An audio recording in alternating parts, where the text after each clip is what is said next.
Olá, meus pré-universitários, vamos dar início a mais uma aula do nosso curso online EBS Matemática. E o conteúdo de hoje é a introdução à matemática financeira, é a chamada razão. Existem vários conceitos de razão nos livros de matemática, mas o que eu mais gosto é o seguinte: razão é a comparação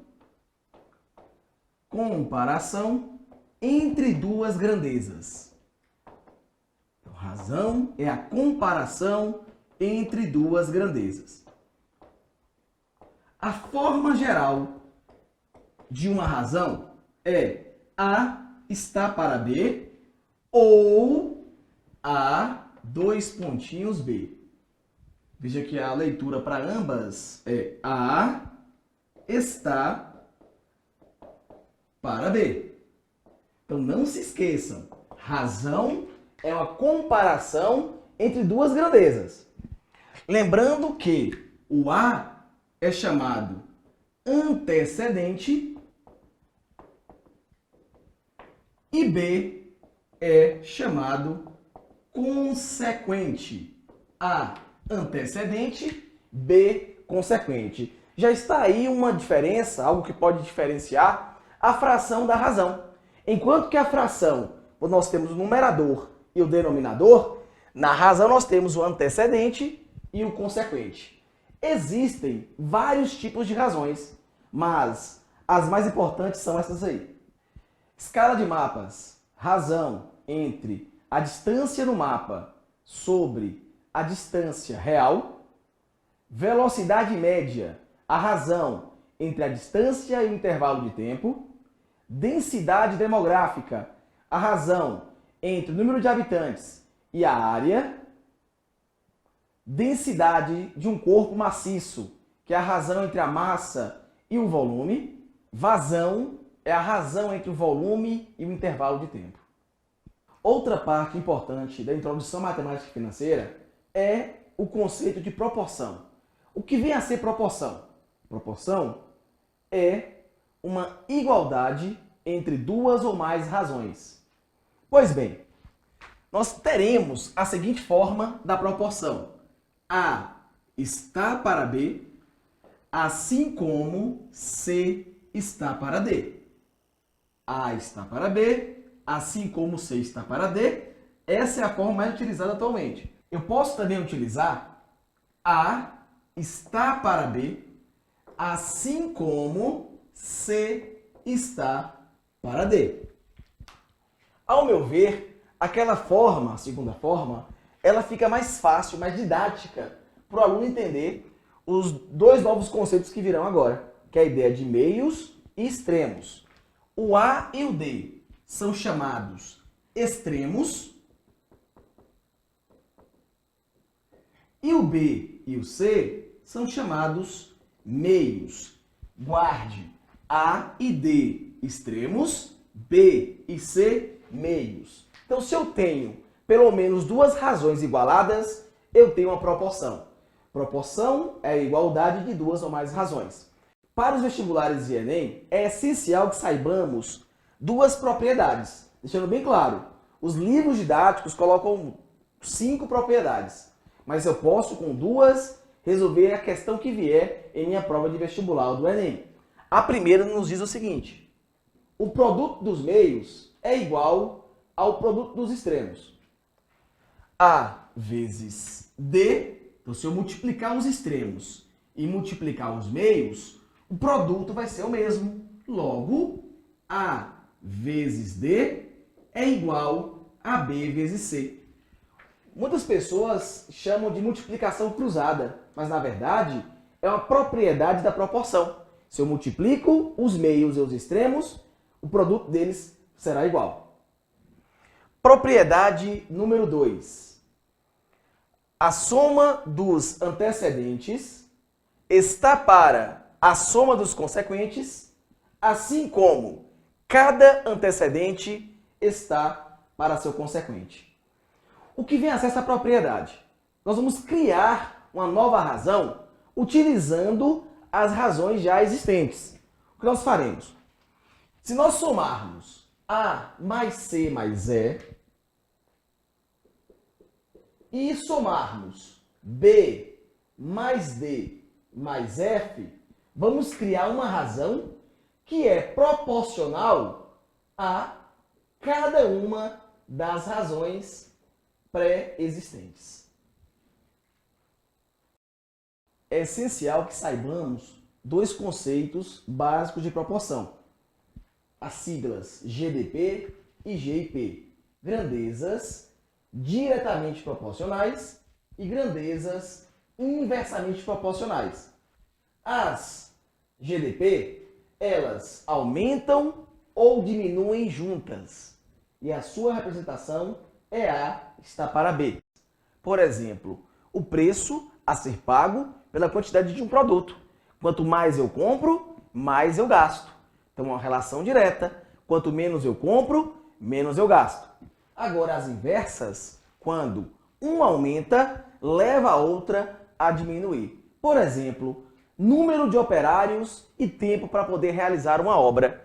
Quanto mais operários eu tenho, menos tempo eu gasto.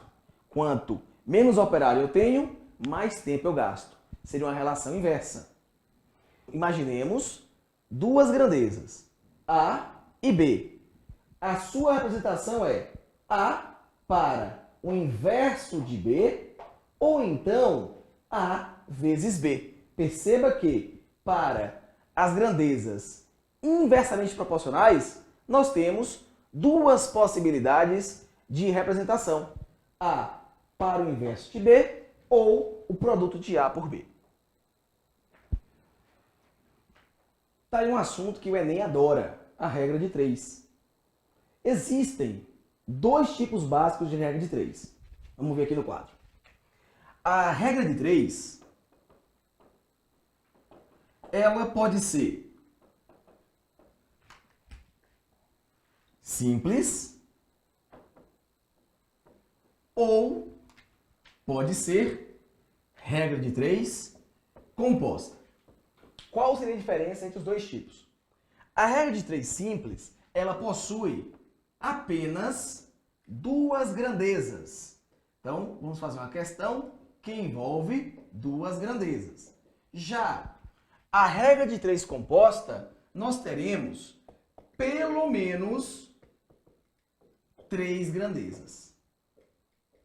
Pelo menos 3 grandezas. Então, já veja a diferença. A regra de 3 simples, nós teremos duas grandezas. A regra de 3 composta, pelo menos 3 grandezas. Ou seja, no mínimo 3 grandezas. Agora, a regra de 3 simples, ela se subdivide em duas. Ela pode ser regra de 3 simples direta ou ela pode ser regra de 3 simples inversa.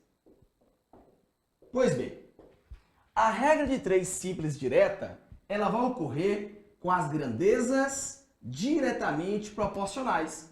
Então, se eu faço uma análise e vejo que elas são diretas, eu terei uma regra de 3 simples direta. Agora, a inversa vai ocorrer com as grandezas inversamente proporcionais. Ao interpretar a questão, eu verei que as grandezas trabalham de forma inversa. Quando uma aumenta, a outra diminui. Já a regra de 3 composta, nós podemos ter, ao mesmo tempo, grandezas diretamente proporcionais e grandezas inversamente proporcionais. Vamos aprender agora o passo a passo da resolução desses 3 tipos. Porque perceba que a regra de 3 simples, ela se subdivide em duas. Então teremos, basicamente, a regra de 3 simples direta, regra de 3 simples inversa e regra de 3 composta. Regra de 3 simples direta. Procedimentos.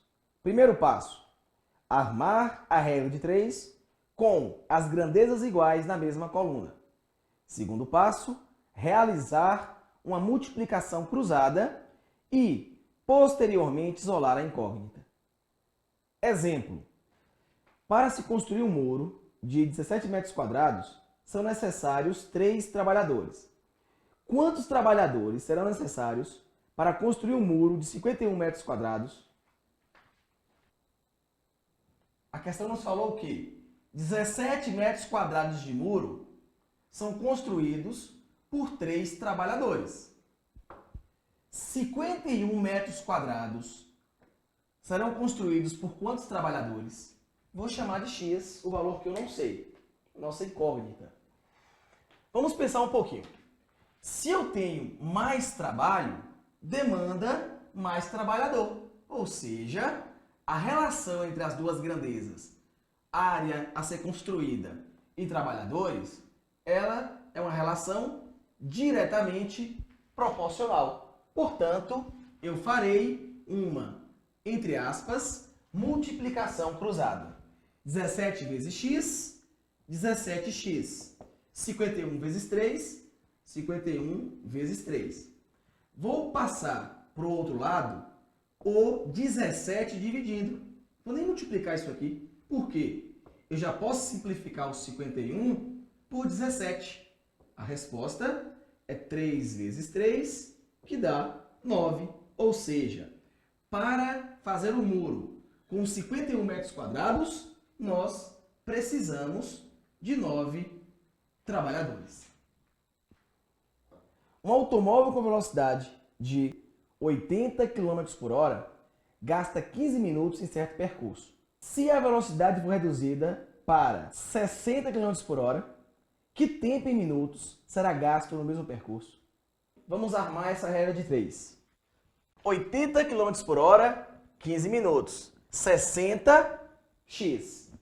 Observe que, à medida que eu diminuo a velocidade, o tempo do percurso aumentará. É uma relação inversa. Diminuiu a velocidade, vai aumentar o tempo. Então eu farei uma multiplicação em linha. 80 vezes 15, 60 vezes x. Portanto, 60 vezes x é igual a 80 vezes 15. Evite multiplicar logo, porque eu posso buscar simplificações. Está multiplicando 60, passo para lá, dividindo 80 vezes 15 sobre 60, simplificando 60 por 15 dá 4 e 80 por 4 dá 20. Logo, gastará 20 minutos para fazer esse percurso. Em 10 minutos, 27 secretárias com a mesma habilidade digitaram o equivalente a 324 páginas. Nas mesmas condições, se o número de secretárias fosse 50, em quantos minutos, teoricamente, elas digitariam 600 páginas? Pois bem, a questão nos falou que em 10 minutos, 27 secretárias digitam 324 páginas. Em quanto tempo, não sei, vou chamar de x, 50 secretárias digitariam 600 páginas. Prestem atenção na explicação, que essa parte é mais complicada, envolvendo regra de 3. Nosso parâmetro é sempre a grandeza que contém a incógnita. Eu devo perguntar a ela se a relação de cada grandeza com ela é direta ou inversa. Sendo inversa, vamos sinalizar com um asterisco. Perceba que eu estou eliminando o sistema de setas.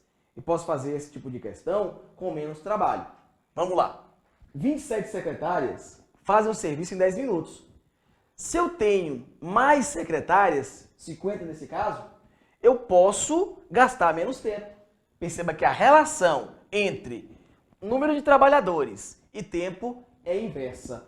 Quanto mais trabalhadores eu tenho, menos tempo eu gasto. Então eu vou sinalizar essa grandeza, pois sei que a relação dela com a incógnita é inversa.